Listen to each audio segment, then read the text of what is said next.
Today's date is 5/18/2016. My name is Leah Michelle Cash, and I'm interviewing Hardy Brown Jr. for the Archiving Black History in the Inland Empire Project. His name is spelled HARDYBROWN. Jr. We're interviewing here at Wilma Minas Carter's in Rialto, California. Thank you, Mr. Hardy, for taking out the time to conduct this interview with us. So our first question is, very briefly, can you just tell me a little bit about your role in the Black Voice Foundation?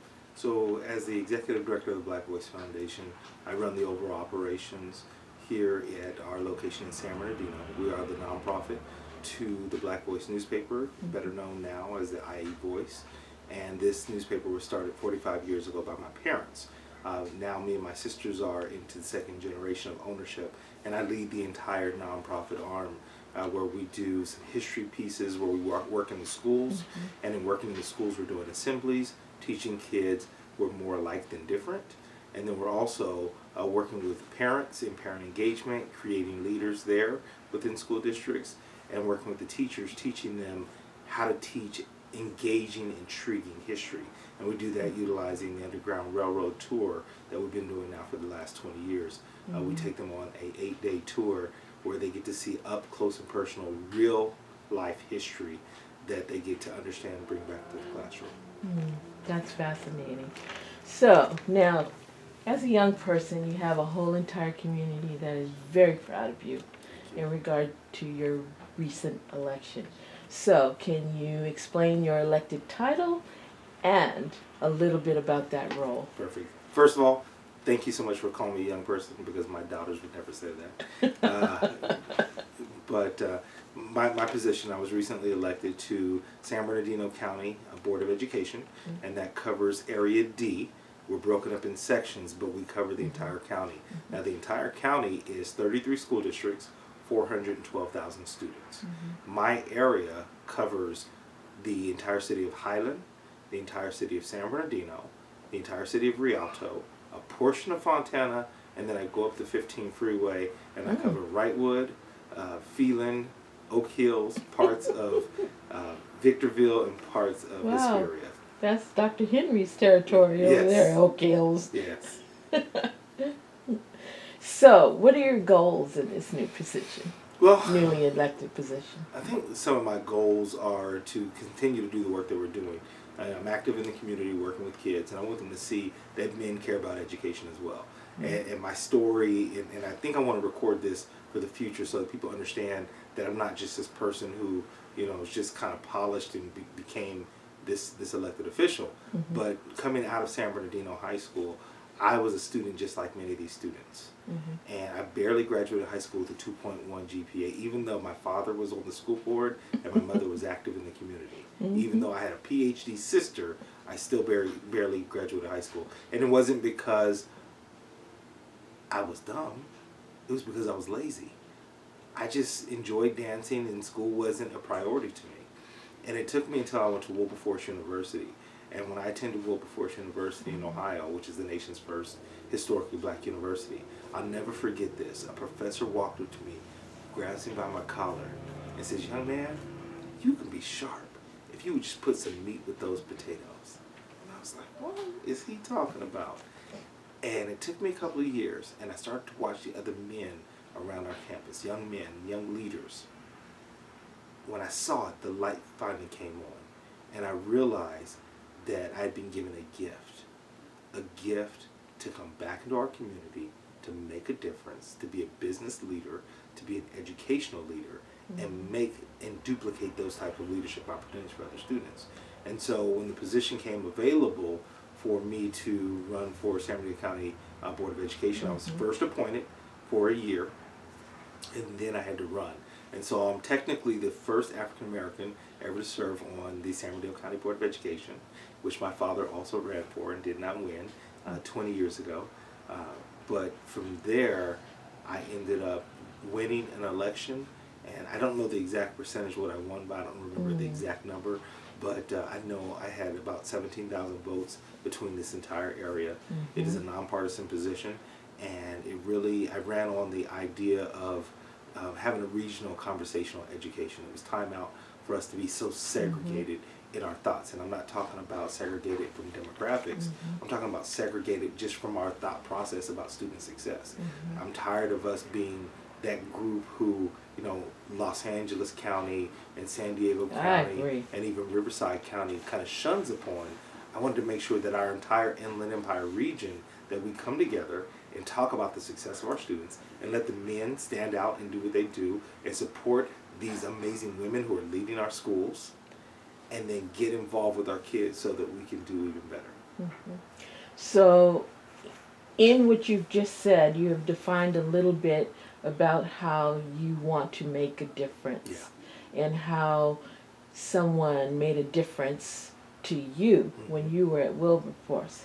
Who has actually inspired you that you have just sat back? Is it a whole slew of people? Or is there anyone that just really, really stands out? Yeah, my father's still alive, so I get a chance to sit down and talk to my dad about strategy, about life, about how he did what he did. He's the first African American ever to serve as president of San Bernardino City Unified School District, and so I get a chance to talk to him. My mother is in the assembly as a current sitting assembly person for the 47th district, and she's an inspiration.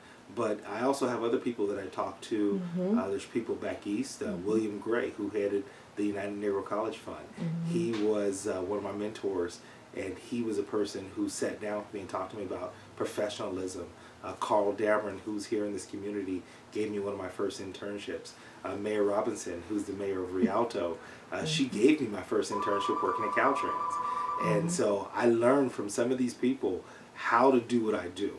Of course, I was raised at St. Paul AME Church, and being raised at St. Paul and AME Church, they taught us all about leadership skills and development, and all those things together kind of clicked and became who I am today. And of course, those professors at Wilberforce made a big difference. But these people have done some amazing things in their lives. I do have to make sure I mention there's a gentleman, he's not in our community, but his name is Marshall Mitchell, and then there's another gentleman named Reverend Dr. Floyd Flake. These are two people that I work with at Wilberforce University, and they were mentors to me in a professional light, and they really taught me a lot when I left the community and moved back east to Ohio. I worked directly with them as we would do exactly what I'm saying I'm doing now. This is what we did with those students on that college campus. Because you're a community baby. Yeah. And that took a lot of courage and some big steps to move out of that community and a lot of those loving arms that were holding you up and go to a historical black college like you did in Ohio. What was the culture shock once you moved there? Oh, there was no culture shock for me. I mean, the thing I love about an HBCU is when you walk on the campus, that's family. As soon as you see them, and even if they're from Detroit, Chicago, Dayton, Cincinnati, it doesn't matter. That is family, and you become brothers and sisters, and you lead together. And that's one of the things that I learned to be able to bring back to the community, is how to take those skill sets that I learned at an HBCU, bring those back, pour those not only into my own children, but into other children. And then partner with some of the leaders in the community and just say, hey guys, we have to do this. We have to be involved, we have to be visible, and we have to be persistent in how we do things. And we can't be stuck in one area. If you see me, one of the things you're going to see is that I am regional. I will be in Moreno Valley, Riverside, Corona, Adelanto, Victorville, San Bernardino. That is absolutely I'm the very truth. regional in my thoughts. That's what I wanted to run on, and I think that not only my seat, but our business and our family business fits that mold as well. So 10 years from now in this elected, or 20 years from now, 15 or 20, in this elected position that you are in, what do you think your legacy will be, and what do you want to encourage young people to do? Perfect. I'll give you the couple of things that I've learned in the system so far that I'm working on. I can't, as one person, change the entire system.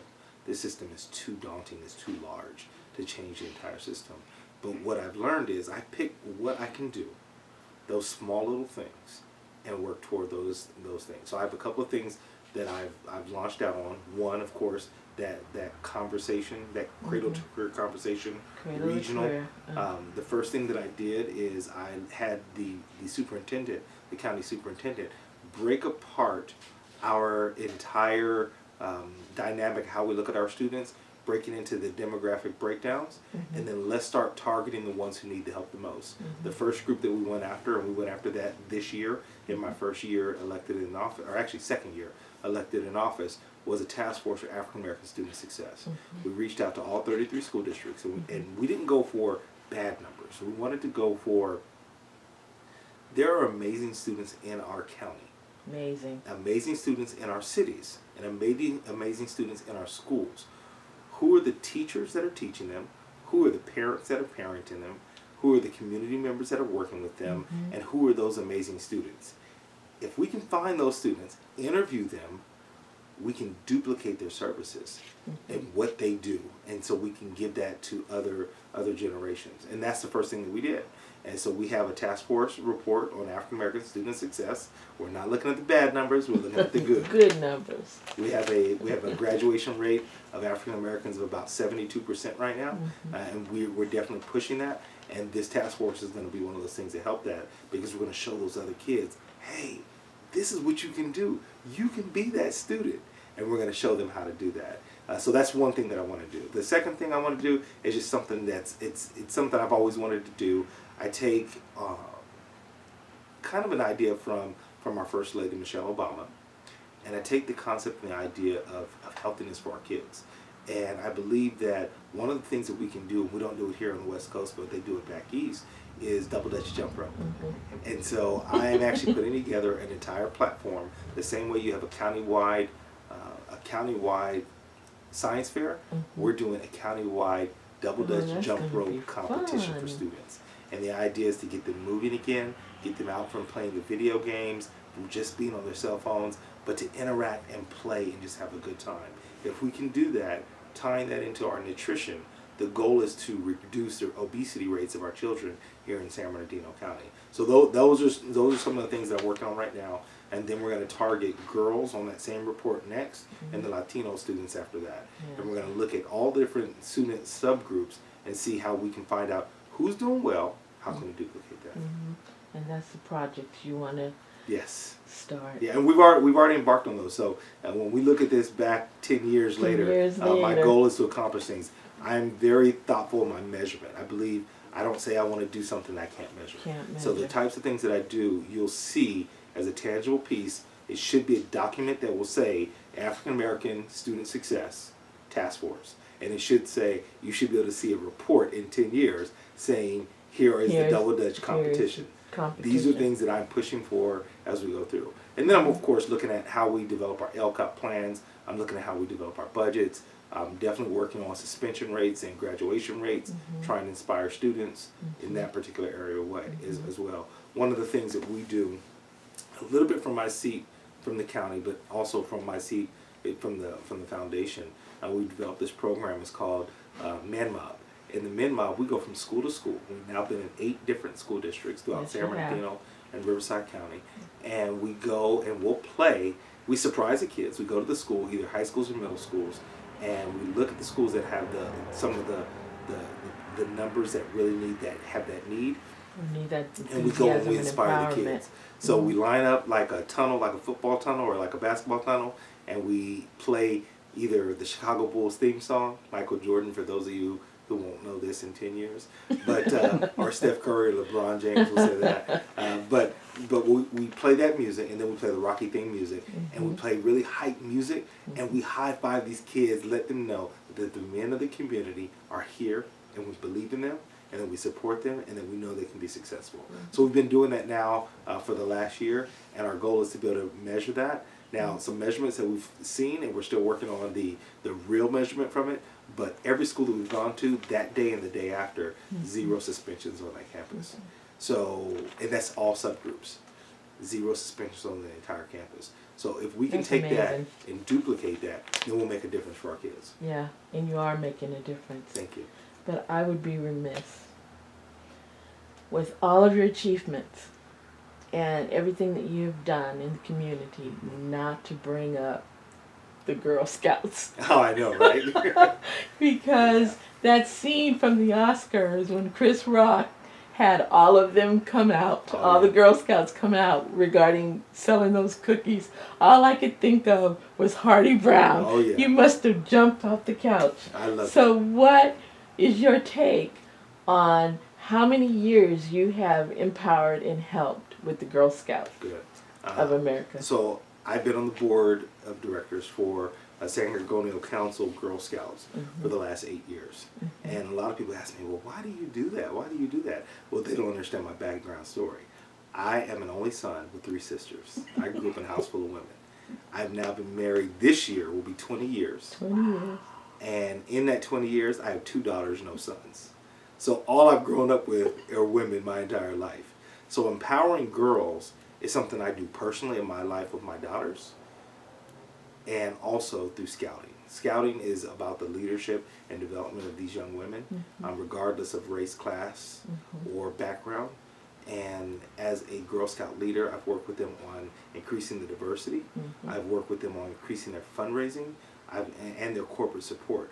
And I'm usually a community face, so go out to the color run, have them pour stuff all over me, act a fool, but also let the girls know that the men in the community will not give up on them, that we will be there not just for a paycheck to help them, but we're going to be there to support them, to let them know that they can do it. And by doing that over and over, year again and year again, then we can show that those numbers are going to be successful. And our Girl Scout Council here is probably ranked either number 1 or number 2 in the entire country. Yeah. And so I'm really proud to be on the Girl Scout board. You've been a very valuable asset on that board. But speaking of boards, there's another board. Yeah.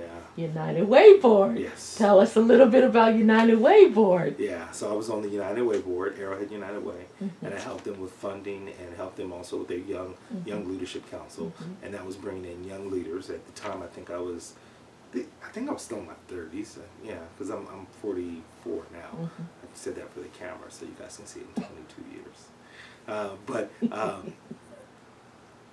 I served on the Young Leaders Council, and we did a lot of work in the community to show that people can make a difference. And I think there's some videos out there on me on YouTube, doing some of the things that I do, talking to the community, raising funds for United Way. And so I'm really proud about the other work that I do in the community. There is one other board that you probably don't know that I'm on. Actually, I'm on 2 other boards that you probably don't know about. One is the Riverside, University of California Riverside Library Archive Board. Okay. I'm on that board where we're looking at the African American research and studying all of the research the same way we're doing this project, but from the university level at UCR. And then I'm also on the MBA Board, Advisory Board for Howard University in DC. Okay. And I'm in charge of all the recruiting. That's for the another entire West Coast. historical black college. Yes, that is our flagship. But the archiving for the for UCR, because is that the one where the Ebony magazines or the magazines went, or you had? Yeah, I've had several archive events there and artifact events there. Yeah, but so they asked me to be on that board, and we're trying to do some really interesting things there as well. And Black Voice News is archived. Yes, that's what we started our paper. Yeah. Well, Mr. Hardy Brown Jr., you're quite an accomplished young man. Thank you. And we are so very thankful that you gave us just a little spotlight into you. You guys have said I'm actually really funny. I'm not this serious. So we thank you for your time, because we know you're a very busy man, for giving us the information regarding you and being an outstanding young person. Thank you. African American in the Inland Empire. Thank you. Can I give one last thing? Yes, you can. Right. So one last thing, and I'm doing this for people to have hope down the road, so they can understand that they're not alone. A lot of times we do kind of look at some of the negatives, but I want to give this group in 10 years, I think, one of my flagship things that is never spoken about, and that is that I'm a darn good father. My daughter, my daughter, who I've been at her side every single day since she was a little girl. And this is my oldest that I'm talking about. My youngest, by the time this play is played again, she should be graduating high school as well. My daughter's graduating high school next week. And she's graduating from Middle College High School in San Bernardino. She has a 4.47 GPA. Wow. She's not only graduating on Wednesday from high school with straight honors, she's graduating on Friday from the community college, San Bernardino Valley College, with her associate's degree. She did high school and community college at the same time. Wow. We were there every single day, me and my wife, to make sure that she was successful. We gave her the tools that she needed to be successful. She was accepted to 24 universities, including Spelman, Ohio State, and several other universities. And she's accepted a full-ride presidential academic, has never played a sport, academic scholarship to San Diego State University to study economics, entrepreneurship, and African American studies. And her goal is to become a university president, possibly get into politics. Maybe by the time we show this again, we'll have her as a congresswoman or something. Yes. But we talk to her all the time about giving back to the community, so she knows that the seed that is planted today in her education and the scholarships that she's received from several of our community groups here, her goal is to come back to our community and do exactly what her family's been doing for the last 50 years. That is her responsibility, that is her right, and that's what she's supposed to do. And as a parent and any one of our leaders, we should be talking to our kids about loving our community, to do more, to come back. It's not enough to take all your chips and all your money and go play up in the hills. You got to come back in the community. You have to work, you have to give, and you have to be an example for that next generation. Yes. Wow. That's it. Thank you. All right. Very much. All right.